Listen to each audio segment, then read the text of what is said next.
नमस्कार दोस्तों, मैं रुद्र एक बार फिर स्वागत करता हूं आप सभी का यूट्यूब चैनल योगा साथी पर, जहां पर आपको योगासन से रिलेटेड लगभग सभी जानकारी जानने को और सीखने को मिलती है। देखिए दोस्तों, आज हम इस वीडियो के थ्रू कंद पीड़ासन के ऊपर बात करने वाले हैं, जो कि बहुत सारे कंपटीशन में एज अ कंपल्सरी आसन इसको काउंट किया जाता है। तो दोस्तों, इस वीडियो के थ्रू आप लोगों को कंद पीड़ासन के ऊपर कंप्लीट जानकारी जानने को और सीखने को मिलेगा कि जब आप ये आसन करते हैं तो कौन कौन सी प्रॉब्लम फेस करते हैं, उन प्रॉब्लम्स के पीछे कौन कौन से मसल्स इन्वॉल्व है और उन मसल्स को सोल्यूशन करने के लिए कौन कौन सी प्री प्रैक्टिस है, मेन प्रैक्टिस है, पोस्ट प्रैक्टिस है। साथ में इस आसन को अटेम्प्ट करने के कौन कौन से टेक्निक है या फिर क्या वो बेस्ट टेक्निक है जिसकी हेल्प से इस आसन को इजीली हम अटेम्प्ट कर सकते हैं। साथ में जब हम आप ये आसन करते हैं तो इसकी प्रॉपर अलाइनमेंट क्या है, कॉम्पिटिशन्स के रूल्स एंड रेगुलेशंस क्या होती हैं, और साथ में कुछ आप लोगों को टिप्स बताऊंगा जिसकी हेल्प से आप इस आसन को प्रॉपरली सीख सकते हैं और ये आसन आपको दूसरे हिप ओपनिंग के आसनों में भी हेल्प कर सकता है। तो दोस्तों, वीडियो बहुत ज़्यादा इन्फॉर्मेटिव होने वाली है, वीडियो को लास्ट तक जरूर देखें। अगर आप हमारे चैनल पर नए हैं तो हमारे चैनल को सब्सक्राइब करके हमारे साथ जुड़ सकते हैं। तो चलिए तो शुरू करते हैं। देखिए दोस्तों, सबसे पहले बात करते हैं कि जब हम इस आसन को करते हैं तो कौन कौन सी प्रॉब्लम फेस करते हैं और उन प्रॉब्लम्स के पीछे कौन कौन सी मसल से इन्वॉल्व है, ताकि हमारा कॉन्सेप्ट क्लियर हो जाए कि हमें कहाँ पर और किस तरीके से प्रैक्टिस करना है। देखिए, जब इस आसन को करते हैं तो सबसे मेजरली जो मैक्सिमम प्रैक्टिशनर डिफिकल्टी फेस करते हैं वो है अपने एंकल को लॉक करके उसको ट्विस्ट ना कर पाना, क्योंकि आप उसको अगर लॉक कर लेते हैं, आप अपने टोज टू टोज उसको लॉक करने के बाद ऊपर की तरफ रोटेट जो करना होता है वो ही सबसे ज़्यादा प्रैक्टिशनर नहीं कर पाते हैं। दूसरा, जब आप इस प्रैक्टिस को करते हैं तो आपको इनर हैमस्ट्रिंग पे बहुत ज़्यादा पेन फील होता है, जिसकी वजह से बहुत सारे प्रैक्टिशनर इसको अटेम्प्ट नहीं कर पाते। तीसरा, इस प्रैक्टिस में हमारे नी जॉइंट बहुत ही मेन रोल अदा करते हैं। तो अगर आपकी नी जॉइंट की फ्लेक्सिबिलिटी प्लस में हिप जॉइंट की फ्लेक्सिबिलिटी नहीं है तब भी आप इस आसन को प्रॉपर्ली नहीं कर सकते, क्योंकि जब हम इस आसन को अटेम्प्ट करते हैं तो सबसे पहले हमारे एंकल जॉइंट, साथ में हमारे नी जॉइंट, साथ में हमारे हिप जॉइंट भी फ्लेक्सिबल होने जरूरी है। जब आपके इन तीनों जॉइंट पर प्रॉपर्ली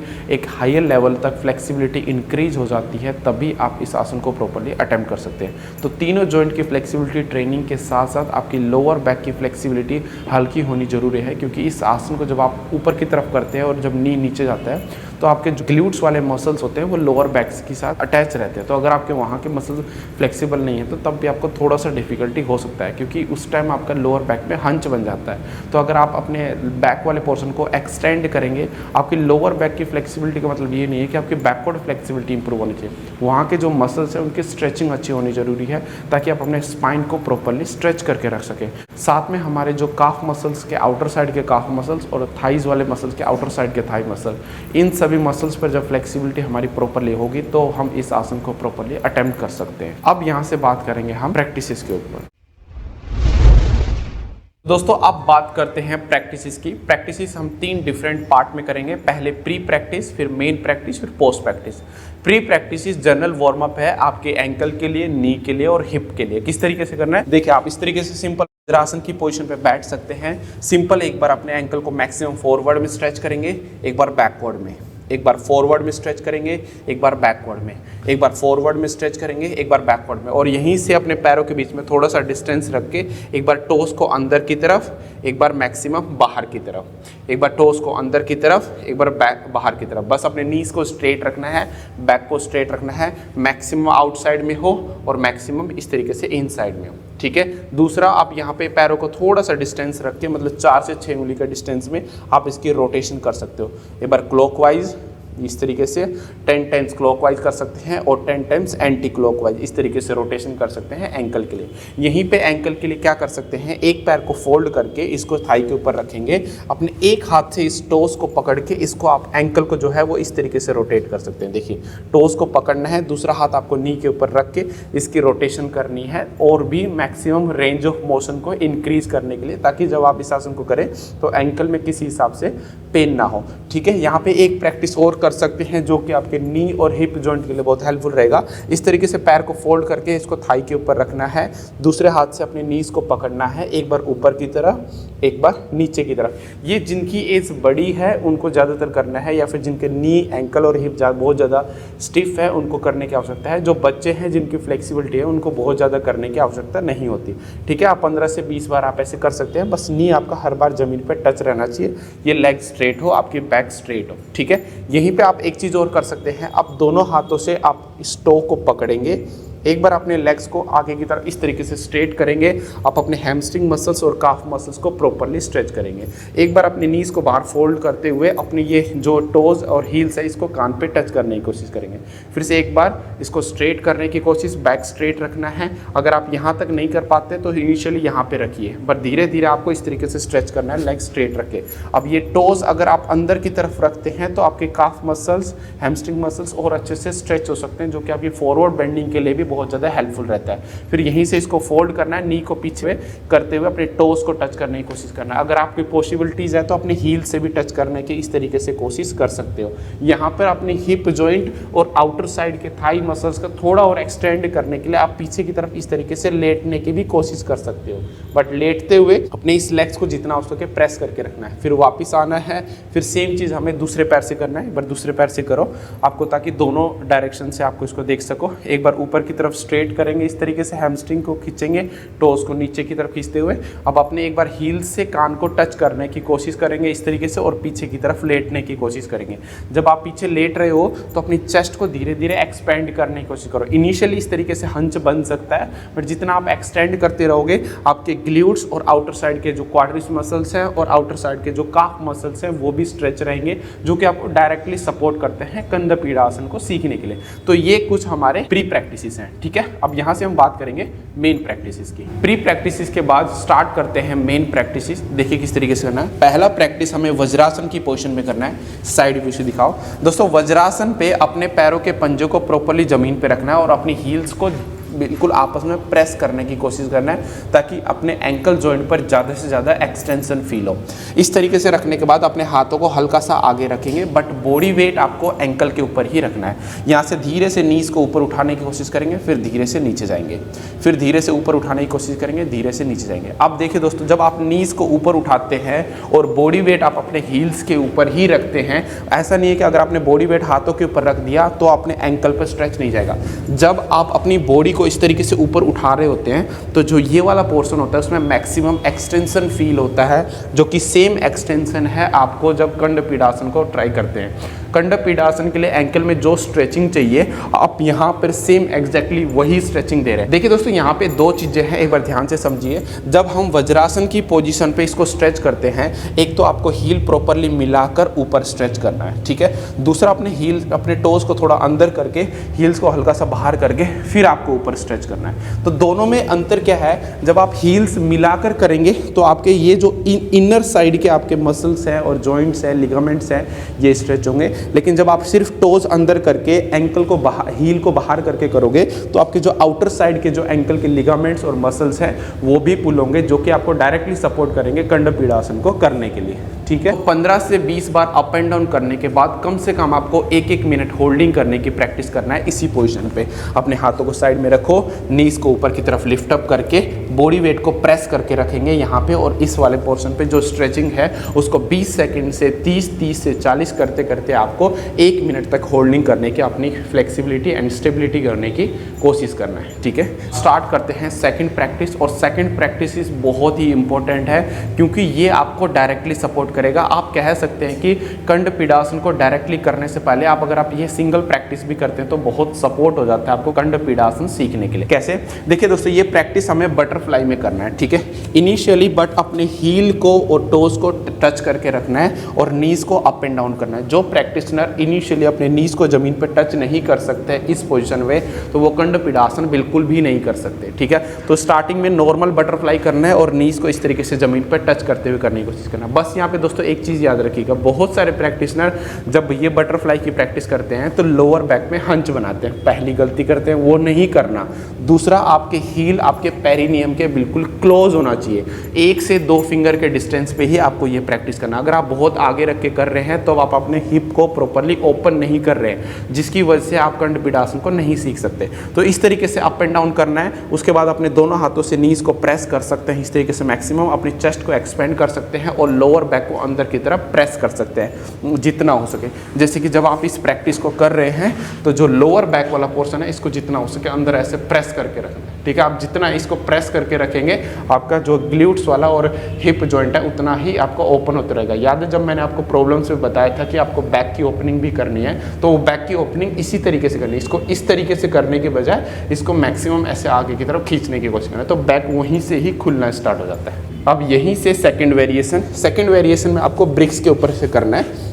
इस तरीके से आप एक ब्रिक्स को रख सकते हैं अपने हील्स और टोज़ के नीचे, और उसके बाद नीज अप एंड डाउन करना है। यहाँ पे अगेन अपने टोज़ को इस तरीके से मिला के रखेंगे, इंटरलॉक करके अपने पैर को प्रेस करके रखेंगे, बैक को कंप्लीटली स्ट्रेट, हील्स बिल्कुल पेरिनियम के क्लोज रखेंगे, नीज अप एंड डाउन। अगर इनिशियली अगर हील बहुत नज़दीक रख के आपका आसन नहीं हो रहा तो हल्का सा 4 से 6 उंगली के डिस्टेंस पे आप कर सकते हैं, बट विद द टाइम आपको क्लोज ही रखना है और इसको knees up and down up and down up and down maximum करना है। अगर आपको लग रहा है कि एक ब्रिक्स का हो रहा है तो यहाँ पर आप इसको दूसरा ब्रिक्स भी ले सकते हैं और इसके नीचे रख के फिर आप up and down up and down up and down up and down इस तरीके से कर सकते हैं। बट आप सिर्फ एक ब्रिक स्टार्टिंग में कीजिए अपने हील्स को रखने के बाद। यहाँ पे एक प्रैक्टिस और इंक्लूड कीजिए जिसको मैं थर्ड वेरिएशन बोलूँगा बटरफ्लाई में। जो भी आपका ट्रेनर या फिर सपोर्टर है आपको पहले तो वो पुश करेगा, हल्का सा, बहुत ज़्यादा पुश नहीं करना होता, एक डायरेक्शन देनी होती है, हल्का सा वेट देना होता है ताकि प्रैक्टिशनर हल्का सा नीचे की तरफ बैंड हो जाए। इस तरीके से बैंड होना है, बैक को स्ट्रेट रखते हुए छिन और हेड को ज़मीन पे टच करने की कोशिश करना है, चेस्ट को जो है वो पैरों के टोस के ऊपर। अब जब ये प्रैक्टिस होते हैं तो बहुत सारे प्रैक्टिशनर पीछे से हिप्स और थाइज को लिफ्ट अप कर देते हैं। ट्रेनर है वो क्या करेगा, थाइज को धीरे धीरे इस तरीके से प्रेस करेगा ताकि उसका हिप्स और थाइज जो ऊपर उठ रहे हैं वो धीरे से इस तरीके से नीचे की तरफ प्रेस हो जाए, और मैक्सिमम प्रेस करके यहाँ पर होल्ड करने की कोशिश करना। मतलब अगर जैसे कि आप स्ट्रेट हो जाओ, जैसे कि ये नी अगर आपके इस तरीके से ऊपर हैं और आप नीचे प्रेस नहीं कर पा रहे तो जो भी आपका सपोर्टर है वो धीरे धीरे up and down up and down up and down up and down कराते कराते इसको नीचे प्रेस करेगा। उसके बाद आपको होल्ड करना है, फिर धीरे धीरे यहीं से बॉडी को आगे की तरफ फोल्ड करना है और हल्का सा आप यहाँ पर प्रेशर दे सकते हैं, अपने नी से हल्का सा इसको प्रेस कर सकते हैं, ठीक है। बस ज़्यादा वेट शिफ्ट नहीं करना है कि यहाँ के मसल्स डैमेज नहीं होने चाहिए, ठीक है। आराम से इसको प्रेस कर सकते हैं। एक ब्रिक से ईजी है तो दोनों ब्रिक से आप इसको अटेम्प्ट कर सकते हैं, ठीक है। धीरे से वापस स्टार्ट करते हैं थर्ड प्रैक्टिस में हम ये सीखेंगे कि इनर साइड के हैमस्ट्रिंग को कैसे खींचे, क्योंकि अब तक हमने जितनी भी प्रैक्टिसेस करी उसमें हमें जितना हो सके ग्लूट्स को, नीज को और आउटर साइड के हैमस्ट्रिंग को होगा। बटरफ्लाई भी हमारे इनर हैमस्ट्रिंग को स्ट्रेच करता है, लेकिन एक और प्रैक्टिस है जो कि बहुत इंपॉर्टेंट है। आप अगर इसको पहले कर लेते हैं तो इनर साइड की हैमस्ट्रिंग की वजह से आपका कंडुबिडासन नहीं रुकेगा। आपको स्प्लिट ओपन करना है बट ऑन योर नीज। कैसे?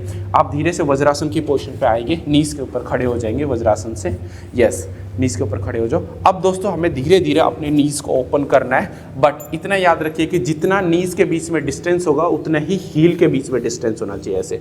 ऐसे नहीं होना चाहिए कि हील आपके अंदर की तरफ है और नी बाहर की तरफ। Knee and heel should be parallel to each other, ठीक है। अब यहाँ पे इतने नीचे जाएंगे, उसके बाद अपने एल्बो को फोल्ड करके जमीन पे रखो, यस। अपनी चेस्ट को एक्सपेंड करते हुए पहले हिप्स अप एंड डाउन मूवमेंट करेंगे, अप एंड डाउन, इस तरीके से हिप्स अप एंड डाउन करेंगे। उसके बाद पूरा नीचे जाएंगे, चेस्ट को जमीन पे टच करो, हाँ, हाथों को बाहर की तरफ इस तरीके से स्प्रेड करके एक तरीके से अपना मंडूक आसन की पोजीशन में आ जाते हैं। अगर आप ऊपर से देखेंगे तो इस पोर्शन पे जितना आप अपनी हिप्स को नीचे प्रेस करेंगे, हिप जॉइंट की ओपनिंग के साथ साथ इनर साइड के जो हैमस्ट्रिंग मसल्स हैं वो भी पीक लेवल तक स्ट्रेच हो जाते हैं। यहीं पे अगर इसको आपको थोड़ा सा और एडवांस में लेकर जाना है तो क्या कर सकते हैं कि जो कि एथलीट्स के लिए मैं बता रहा हूँ स्पेशली, और जो यंगर हैं, ये जो नी है आप धीरे से इसको इस तरीके से ब्रिक्स के ऊपर रख सकते हैं, एक ब्रिक्स के ऊपर, और इधर वाले नीज को आप दूसरे ब्रिक्स के ऊपर इस तरीके से, ठीक है। आप इनिशियली भी ट्राई कर सकते हैं आप, और यहाँ पर अगर आपको अनबैलेंस सा फील हो, थोड़ा सा अनकंफर्टेबल हो, तो हील के नीचे भी ब्रिक्स रख लेना, ठीक है। इस तरीके से यहाँ पे होल्ड कर सकते हो, हल्का हल्का जो लोअर बैक वाला पोर्शन है उसको नीचे की तरफ प्रेस कर सकते हो। आप जितना धीरे धीरे प्रेस करते रहोगे, आपकी जो ग्ल्यूट्स और इनर हैमस्ट्रिंग है उतना पीक लेवल तक स्ट्रेच होते रहेंगे, ठीक है। धीरे से वापस दोस्तों आप बात करते हैं फोर्थ प्रैक्टिस बहुत इंपॉर्टेंट प्रैक्टिस है और ये आपको डायरेक्टली सपोर्ट करेगा कंठपीडासन को। ये समझ लीजिए कि अगर इस प्रैक्टिस को आप अच्छे से कर लेते हो, आपको लेग्स को जो लॉक करके रोटेट करना होता है नीज को, वो आपका ईजी हो जाता है, क्योंकि इसमें ग्ल्यूट्स और एंकल दोनों की ओपनिंग और नीज की तीनों की ओपनिंग बहुत अच्छे तरीके से हो जाती है। देखिए दोस्तों करना कैसे है, आप सिंपल दंडासन की पोजिशन पर बैठेंगे, एक पैर को फोल्ड करेंगे, नीज को बाहर की तरफ पुश करते हुए अपने जो एंकल वाला रीजन है या फिर एंकल और हील के बीच वाला जो रीजन है, इसको आपको आर्म पिट वाले एरिया पे लॉक करना है। पहला आर्म पिट वाले एरिया पे, मतलब आर्म पिट, इसको ट्राइसेप्स पे लॉक नहीं करना। बहुत सारे प्रैक्टिशनर हो सकता है कि आप ट्राइसेप्स वाले मसल्स पे लॉक करो, इसको आर्म पिट पर लॉक करने की कोशिश करना। इनिशियली अगर आपका ट्राइसेप्स पे होता है तो कोई बात नहीं, ठीक है। अब यहाँ से धीरे धीरे आपको पीछे की तरफ लेटना है, नीज को एक्सपेंड करते हुए, ठीक है। अब जब आपका नी नीचे टच हो जाए, अब अपनी चेस्ट को एक्सपेंड करो। अब दोस्तों यहाँ पर आप खुद फील करोगे, जितना आप यहाँ पर अपनी चेस्ट को एक्सपेंड करके चिन ऊपर की तरफ करोगे, आपके जो ग्ल्यूट्स वाले मसल्स हैं वो पीक लेवल तक स्ट्रेच होंगे। आपके नी का जो है वो एक्सटेंशन अच्छा होता है, हिप का एक्सटेंशन अच्छा होता है, और यहाँ पे जो एंकल जॉइंट होता है वो भी पीक लेवल तक स्ट्रेच होता है बैक साइड में, जो कि डायरेक्टली आपको सपोर्ट करता है कंठपीडासन में। इस पोजिशन पे आपको ज़्यादा से ज़्यादा टाइम तक होल्ड करने की कोशिश करना है, 1-1 मिनट के लिए, ठीक है। जितना आप चेस्ट को एक्सपेंड करके पीछे की तरफ रहेंगे उतना अच्छा है। और इसीलिए ये आसन आपको एक पादशिखंड आसन में भी और पूर्ण मत्स्येंद्र आसना या फिर जो ट्विस्टिंग के दूसरे आसन होते हैं जहाँ पे ग्ल्यूट्स मसल्स के यूज होता है, वो आसन में सपोर्ट करता है। इस चीज़ की प्रैक्टिस करके आप अपने ग्ल्यूट्स की ओपनिंग कर सकते हैं। धीरे से वापस आएंगे, सेम चीज़ दूसरे पैर से दिखाओ बट सामने से। दूसरे पैर को फोल्ड करेंगे, यस, इसको आर्म पिट वाले एरिया पे इस तरीके से लॉक करना है, नीज को हल्का सा बाहर लेना है, लेग बिल्कुल स्ट्रेट होना चाहिए। धीरे धीरे आप पीछे की तरफ लेटेंगे, यस, एल्बो नीचे रखने के बाद अब चेस्ट को इसको पुश करके रखो। आप एल्बो को ऐसे फोल्ड करके ऐसे पुश करके रख सकते हैं ताकि आपका फोर्स जनरेट हो, और आप पीछे की तरफ पुश करके लंबे टाइम तक इस पोजीशन पे होल्ड करने की कोशिश करना है, ठीक है। धीरे से वापस देखिए दोस्तों, आप बात करेंगे फिफ्थ प्रैक्टिस या फिर इसको टेक्निक भी कह सकते हैं, क्योंकि यही टेक्निक है इस आसन को करने की, और ये एक प्रैक्टिस में भी काउंट हो जाता है, क्योंकि इनिशियली हो सकता है कि आप इसको डायरेक्टली कर ना पाओ, ठीक है। देखिए कैसे करना है। आप इस बटरफ्लाई की पोजीशन पे आएंगे, ठीक है। अब सबसे बड़ा चैलेंजेस आप क्या फेस करेंगे इन सभी प्रैक्टिस के बाद, कि इसको किस तरीके से रोटेट किया जाए और इसको पेट की तरफ खींचा जाए। इसके लिए आप लोगों को यहाँ पे बेल्ट का सपोर्ट भी ले सकते हैं और ब्रिक्स का सपोर्ट भी ले सकते हैं। आपको मैं ब्रिक्स के सपोर्ट से बताता हूँ कैसे करना है। जैसे कि ये 2 ब्रिक्स हैं, ठीक है। आप धीरे से इसको नीचे रखेंगे, ठीक है, यहाँ पे नीचे रखेंगे और इस नी को नीचे धीरे से मैक्सिमम पुश करने की कोशिश करेंगे, ठीक है। अब इनिशियली आप सपोर्ट ले सकते हो। इस पोजीशन पे आने के बाद जो भी आपका ट्रेनर या फिर सपोर्टर है उसको कहना है कि धीरे धीरे आपके नीज को प्रेस करें। देखिए दोस्तों, अगर आपने इससे पहले की प्रैक्टिसेस अच्छे से करके ओपनिंग कर ली ना, तो ट्रेनर जब आपको इस तरीके से सपोर्ट करेगा तो आपको पेन उतना नहीं होगा जितना विदाउट ओपनिंग के होगा, ठीक है। आप अपनी बैक को स्ट्रेट करें, जितना हो सके इसको नी को प्रेस करें और यहाँ पे होल्ड करने की कोशिश करें। इसके बाद आपको क्या करना है, अपने दोनों हाथों को नीज के ऊपर रखना है और इसको प्रेस करने के बाद इसको यहाँ होल्ड करना है। अगर आप देखेंगे दोस्तों, इसी पोजीशन पे ही आपका जो कंठपीडासन है लगभग हो चुका है 40%, ठीक है। 60% अभी रहता है बट 40% आपका ये आसन हो चुका है। अब जितना आप इसमें फॉरवर्ड में फोल्ड करके नीज को जितना आप नीचे प्रेस करके रखेंगे, उतनी आपके यहाँ पे ओपनिंग होती रहेगी, जो कि आपको प्रिपेयर कर रही है कंठपीडासन में लेग्स को ट्विस्ट करने के लिए, ठीक है। मैंने दूसरा बोला था कि बेल्ट की हेल्प से भी, बेल्ट की हेल्प से क्या होता है कि आप बेल्ट को यहाँ लॉक करके आप अपनी नेक के पीछे रख सकते हो, इसको ऊपर खींच के नी को नीचे प्रेस करके होल्ड कर सकते हो, बट उससे ज़्यादा बेनिफिशियरी आपको इस तरीके से होगा, इसलिए मैंने आपको ये वाला एक्सप्लेन किया, ठीक है। अब जब आपने ये प्रैक्टिस कर लिया, आपने 1-1 मिनट का स्ट्रेंथ बना लिया, अब यहाँ पर आपको रोटेट करने की कोशिश करना है। पकड़ो और धीरे से अपनी तरफ खींचो, इसको ये रोटेट करो यहाँ पे, बस, ठीक है। अब यहाँ पे पेट पे टच नहीं है बट पेट के बहुत क्लोज है, लेकिन आप रोटेट की स्थिति में पहुँच गए। मतलब ये पोजीशन वो पोजीशन है जहाँ पर आपने 70% इसको कंप्लीट कर लिया है। देखिए दोस्तों, मैं आपको 40, 70, 100 इसलिए लेके जा रहा हूँ क्योंकि जब हम एंकल की रोटेशन करते हैं तो कई बार नी पे इंजरी हो जाती है, तो आपको बहुत कंफर्टेबली जाना है। मैंने 40-70 बताया है, तो आप 40 फिर 50% जाओ, फिर 60% जाओ, फिर 70, क्योंकि सेफ्टी पहले ज़रूरी है, उसके बाद आसन होना है, ठीक है। आप मान लो अगर यहाँ तक चले जाते हैं तो आपका 70% कंप्लीट हो गया। उसके बाद आप यहाँ पर इसको ट्विस्ट करो एंड देन होल्ड। ये जो नी को आगे ले जाने वाला पोर्शन है ना दोस्तों, ये रिस्की होता है, इसलिए नी को आगे तब तक लेकर मत जाओ जब तक आप कंफर्टेबल नहीं रहो। अब नी आगे आ गए तो आपका 90% आसन कंप्लीट हो गया। अब धीरे धीरे अपने हाथों को छोड़ दो, धीरे धीरे अपने हाथों को छोड़ दो। इस चीज़ को बस ध्यान से समझना है। पहले आपको 30%, फिर 40, 50, 60 स्टेप बाय स्टेप बढ़ने की कोशिश करना है, तो आपको नी और एंकल हिप जॉइंट है वहाँ पे इंजरी नहीं होगा। उसके बाद आपने नीज को ज़मीन पे रखा, धीरे धीरे धीरे हल्का सा नीज को क्लोज करने की कोशिश करना है, ये पोजीशन पे आना है बस। अभी जैसे बहुत सारे आपने फोटोज़ वीडियोज़ देखे होंगे, हो सकता है कि आपके नीज दोनों बिल्कुल क्लोज हो जाते हैं, वो अभी अटेम्प्ट नहीं करना आपको, पहले इस पोर्शन को कंफर्टेबल बनाना है, ठीक है। और यहाँ पे आसन के लिए क्या होता है, जैसे कि CBSE के जो सिलेबस में है, एक हाथ को पीछे ले जाकर दूसरे शोल्डर पे टच किया जाता है और दूसरे हाथ को बाहर की तरफ निकाल के आप इस पोजीशन पे भी रह सकते हो और इस पोजीशन पे भी रह सकते हो। यहाँ पर आप स्ट्रेट भी रख सकते हो, इस पोजीशन पे रहकर आपको होल्ड करना है, ये आपकी प्रॉपर पोजीशन है। दोस्तों प्री एंड मेन प्रैक्टिस के बाद बात करते हैं पोस्ट प्रैक्टिस की। पोस्ट प्रैक्टिस में सिंपल प्रैक्टिसेस हैं जो आपको रिलैक्सेशन दे, जैसे कि shake your toes, flap your knees, fold and unfold the legs, then खड़े होके आपको नॉर्मल वॉकिंग करना नीज को ऊपर करते हुए। बस ये सिंपल प्रैक्टिस करके अपने लेग्स को आप प्रॉपरली रिलैक्स कर सकते हो। एंकल पे थोड़ा सा फॉरवर्ड बैकवर्ड करके थोड़ा सा रिलैक्स कर सकते हो, ठीक है। दोस्तों प्रैक्टिसेस एंड टेक्निक्स के बाद अब बात करते हैं अलाइनमेंट एंड कॉम्पिटिशंस के रूल्स एंड रेगुलेशन। देखिए दोस्तों, ये हमारा आसन है, इसमें कुछ पॉइंट्स से आपको ध्यान रखना है। पहला, आपका जो टो है वो ऊपर की तरफ पॉइंटेड होना चाहिए। दूसरा, आपका जो नी है वो प्रॉपरली ऑन द फ्लोर होना चाहिए। तीसरा, आपकी जो बैक है वो कंप्लीटली स्ट्रेट होनी चाहिए। चौथा, देखिए कहीं कहीं पर हो सकता है कि आपको इस पोजीशन पे बैठना हो, जैसे कि इस पोजीशन पे बैठ के दिखाओ, ये है।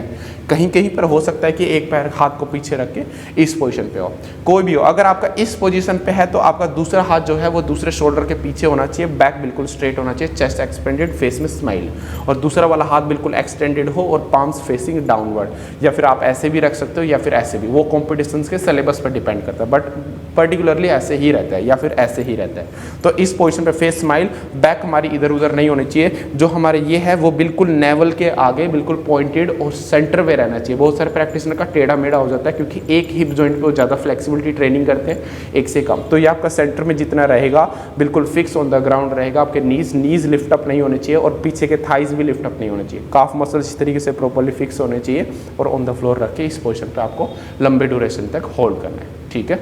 धीरे से वापस। तो दोस्तों ये कुछ प्रैक्टिसेस थी, टेक्निक्स थी, जिनकी हेल्प से आप कंठ आसन को एक इजीली अटेम्प्ट कर सकते हैं। और टिप्स के तौर पे मैं आप लोगों को कहूँगा कि जो आपकी ब्रिक्स के ऊपर रख के जितनी भी प्रैक्टिसेस है उन पे आपको ज़्यादा से ज़्यादा टाइम देना है। प्लस में जो ट्रेनर के साथ सपोर्टिव प्रैक्टिसेस है उसको भी धीरे धीरे उसकी इंटेंसिटी को बढ़ाते हुए उस प्रैक्टिस को ज़्यादा से ज़्यादा कीजिए, क्योंकि वो इनर हैमस्ट्रिंग के साथ साथ ग्लूट्स, नी और एंकल पर बहुत अच्छे से वर्क कर सकता है, जो कि आपके ग्लूट्स मसल्स की फ्लेक्सिबिलिटी के साथ साथ आपके नी और एंकल की फ्लेक्सिबिलिटी में इंप्रूव करने पे हेल्प करता है, जो कि लेग बैलेंस के आसनों के लिए बहुत ज़्यादा हेल्पफुल रहेगा। प्लस में ये प्रैक्टिस आपके ट्विस्टिंग की फ्लेक्सिबिलिटी को भी इंप्रूव कर सकता है, जैसे कि मारीच्या आसन वाले वेरिएशन और पूर्ण मत्स्येंद्र आसन वेरिएशन। प्लस में जो एक पाद सिकंद आसन, ओमकार, द्विपाद, जो एक पैर पीछे रखने या दोनों पैर पीछे रखने वाली प्रैक्टिस होती है, इनमें बहुत ज़्यादा हेल्प करता है। तो इन सभी प्रैक्टिस को करके आप अपने तीनों एस्पेक्ट में, hip joint, knee joint, ankle joint, plus में लोअर बैक भी आप इंक्लूड कर सकते हो, इन सभी की फ्लेक्सिबिलिटी को इंक्रीज कर सकते हैं और इस आसन को इजीली सीख सकते हैं। तो कैसे लगा दोस्तों ये वीडियो, आप हमें कमेंट करके जरूर बताएं। कमेंट में उस प्रैक्टिस या उस वीडियो या उस आसन के ऊपर बात कर सकते हैं, बता सकते हैं जिसको आप सीखना चाहते हैं। मैं जरूर उसके ऊपर वीडियो बनाकर आपके सभी प्रॉब्लम को सोल्व करने की कोशिश करूँगा। जल्द मिलूंगा दोस्तों एक नई वीडियो के साथ, एक नई एनर्जी के साथ। तब तक आप इस वीडियो को देखते रहे, अपने सभी दोस्तों में शेयर करें। लास्ट में रुद्र आपके साथ सिर्फ यही कहेगा कि give yourself pain to end the pain, because no pain no gain. जल्द मिलेंगे, धन्यवाद।